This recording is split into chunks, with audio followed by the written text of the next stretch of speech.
Subtract verb है, जब भी वर्ब शुरू में आता है तो ऑर्डर होता है। इसका मतलब ऑर्डर है, ये कह रहे सब्ट्रैक्ट करो, जिसको हम कहते हैं माइनस करो। किसको? 3/4 फ्राम 1/2।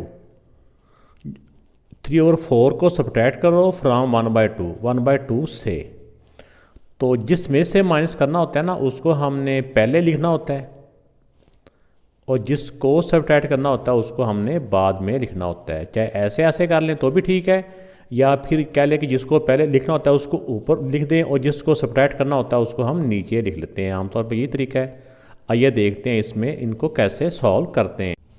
तो इसमें है कि इसमें से सब्ट्रैक्ट करना है, इसमें से तो इसको लिख लेंगे पहले 1/2, क्योंकि इसको सब्ट्रैक्ट करना है तो वो उस सब्ट्रैक्ट की वजह से इसका साइन आ जाएगा।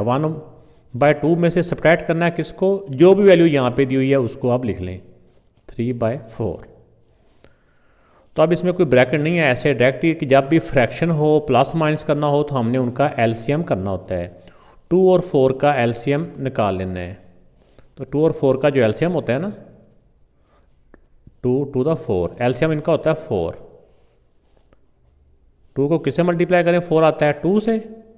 जिस नंबर से नीचे वाले को मल्टीप्लाई करना है उसी नंबर से ऊपर वाले को भी मल्टीप्लाई करके इधर लिख लेना होता है। 2 1 2, जो भी साइन है दरमियान में वो साइन इधर आ जाएगा। अब 4 को किससे मल्टीप्लाई करेंगे? 4 आता है 1 से ही, तो जिस नंबर से नीचे वाले को मल्टीप्लाई करना है उसी से ऊपर वाले को मल्टीप्लाई करके इधर लिख देना होता है 3 1 3। अब ये रूल बताया हुआ है, दोबारा से मैं बार बार ये दोहरा रहा हूँ कि प्लस माइनस में जब भी डिफरेंट साइन हों, जिसके शुरू में कोई साइन ही ना होता, ये प्लस का साइन होता है, आपको समझाने के लिए मैं लिख भी देता हूँ। जब भी प्लस माइनस में डिफरेंट साइन हो तो हमने उन वैल्यूज़ को माइनस करना होता है। डिफरेंट साइन हो तो हमने क्या करना होता है? माइनस। बड़े नंबर से छोटे नंबर को माइनस कर लें, कि जैसे 3 से 2 माइनस किया 1, और आंसर के साथ इनका जो आंसर आएगा ना उसके साथ हमेशा बड़े नंबर वाला साइन आता है, बड़े नंबर वाला यानी ये वाला साइन, और नीचे वाली वैल्यू एज इट इज़। तो ये बेटा इसका आंसर आ गया। इस वाले पार्ट में है सब्ट्रैक्ट 7/8। इसको सब्ट्रैक्ट करना है फ्रॉम दिस 5/18, इसमें से। तो जो फ्रॉम के बाद वाली वैल्यू होती है उसको आप लिख लें पहले।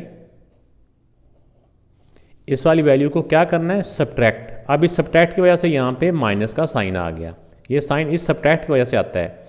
अब किसको सब्ट्रैक्ट करना है? इस वाली वैल्यू को, जो भी वैल्यू है ना इसको आप यहाँ लिख दें।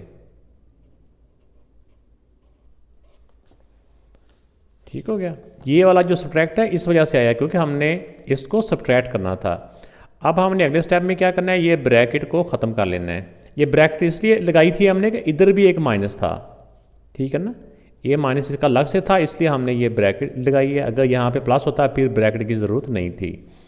अब सबसे पहले हम ब्रैकेट को रिमूव करेंगे। ब्रैकेट के बाहर अगर माइनस हो ना तो अंदर का साइन चेंज हो जाता है। ये साइन खुद चला जाता है, ये बता के जाता है कि अंदर का साइन चेंज करना या नहीं करना। अगर माइनस हो तो बता के जाता है कि अंदर का साइन चेंज कर दो, अगर यहाँ प्लस हो तो फिर कहता है कि अंदर का साइन चेंज ना करो। तो ये माइनस है तो अंदर का साइन चेंज हो गया, क्या हो गया? प्लस हो गया। या इसको हम ऐसे भी कहते हैं कि माइनस माइनस प्लस हो गया। अब फ्रैक्शन है और फ्रैक्शन में प्लस माइनस हो तो एलसीएम किया जाता है। 18 और 6 का जो एलसीएम होता है ना, 18 जो एलसीएम होता है ये हमेशा डिनोमिनेटर्स का ही होता है। 6 और 18 का एलसीएम बेटा 18 होता है। आपने चाहे ऐसे करके इसका निकाल भी लेना है 18 इनका एलसीएम, ठीक है ना, 18 आता है। अब 18 को किससे मल्टीप्लाई करें कि एलसीएम की इक्वल हो जाए? 1 से। तो जिस नंबर के साथ इसको मल्टीप्लाई करना उसी के साथ ऊपर वाले नंबर को मल्टीप्लाई करके इधर लिख देंगे, ये वाला साइन एज इट इज़। अब 6 को किससे मल्टीप्लाई करें कि एलसीएम के इक्वल हो जाए? 6 3 18, इस जिस नंबर से इसको मल्टीप्लाई किया उसी के साथ ऊपर वाले को मल्टीप्लाई करके इधर लिख देंगे। अब देखिए दोनों के सेम साइन है। अगर शुरू में कोई साइन है ना तो वो पॉजिटिव साइन ही होता है, प्लस ही होता है। तो दोनों के सेम साइन है तो हमने दोनों नंबर को प्लस करना होता है। 21 में 5 प्लस किया तो 26, और बड़े नंबर का साइन प्लस है तो अगर एक ही वैल्यू हो तो फिर प्लस लिखने की ज़रूरत भी नहीं है, अगर लिख भी देंगे तो भी गलत नहीं है। ऐसे रहने दें तो भी ठीक है, या ये इम्प्रॉपर है ऊपर वाले को अंदर रख नेचे वाले से डिवाइड कर लें तो मिक्स फ्रैक्शन में इसका आंसर आ जाएगा। तो इसके अलावा एक हमने और भी देखना होता है, अगर सेम टेबल से कट हो रही हो तो हमने सेम टेबल से इनको कटिंग कर लेनी है, कैंसिलेशन कर लेनी होती है।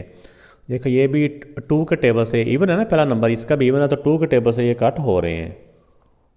2 1 दा, 2 3 दा और ये 2 9 दा, तो आएगा 13/9। तो ये बेटा इसका आंसर आ गया। बेटा इस वाले पार्ट में इसको सब्ट्रैक्ट करना है फ्रॉम 3 और 5। इसमें से फ्रॉम के बाद वाले को हमेशा हमने पहले लिखना होता है, माइनस करना है हमने। किसको माइनस करना है, किसको सब्ट्रैक्ट करना है, इस वाले को। अब माइनस के बाद इसको लिख देंगे -4/9। अब अगले स्टेप में हमने क्या करना है, इस ब्रैकेट को रिमूव करना है। ये ब्रैकेट क्यों लगाते हैं, क्योंकि इसका साइन होता है ना नेगेटिव का, इसलिए ये नेगेटिव अलग से है, ये नेगेटिव अलग से होता है। ये तो हमने माइनस करना है ना, वो वाला साइन है, ये साइन इसका अपना है इस फ्रैक्शन का, इसलिए ये ब्रैकेट लगाते हैं। तो सबसे पहले ब्रैकेट को रिमूव करेंगे। ब्रैकेट के बाहर अगर माइनस हो तो अंदर का साइन चेंज हो जाता है, जो भी होगा वो चेंज हो जाएगा। माइनस है तो चेंज होकर प्लस हो जाएगा 4/9। अब ये दो फ्रैक्शन है, इनको हमने प्लस माइनस करना है। तो जब भी फ्रैक्शन को प्लस माइनस करना हो तो उनको एलसीएम किया जाता है। 5 और 9, 5 और 9 दोनों सेम टेबल से डिवाइड होते हैं क्या? 5 और 9 किसी भी सेम टेबल से डिवाइड नहीं होते। अगर सेम टेबल से डिवाइड ना हो रहे हों उनको डायरेक्ट ही मल्टीप्लाई करके वही एलसीएम होता है। 9 5 दा 45। अब 5 को किससे मल्टीप्लाई करेंगे? 45 होता है 9 से, तो 9 5 दा 45। तो जिस नंबर से नीचे वाले को मल्टीप्लाई करना है उसी नंबर से ऊपर वाले को मल्टीप्लाई करके इधर लिख देंगे। जो भी उसका साइन है वो साइन उनके साथ ही आएगा, पॉजिटिव का साइन है। अब 9 को किससे मल्टीप्लाई करें कि एलसीएम के इक्वल हो जाएगा?